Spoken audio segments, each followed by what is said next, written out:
چینی یه درختیه که واقعا زیباست. وقتی نگاه میکنی و بهش فکر میکنی میگی چقدر درخت خوشگلیه. بسیار درخت سمیه، میتونه آدمو به راحتی بکشه.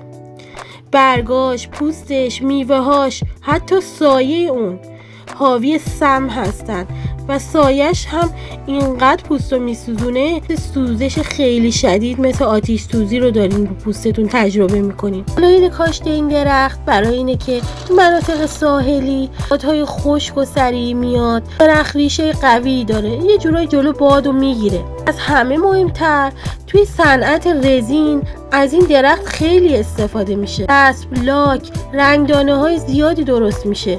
برای ساخت ابزارهای صیادی و ساختمونی هم خیلی کاربرد داره. خیلی چوب محکمیه، ولی خب تو شرایط خاصی اونو برش میدن، چون در حین برش گاز سمی از خودش میده، سمیه که مشکل قلبی به وجود میاره. تو شرایط خاص اونو استفاده میکنن. خلاصه این درخت زیبا و سمی کاربردهای فراوانی داره، ولی باید اصولی ازش استفاده بشه.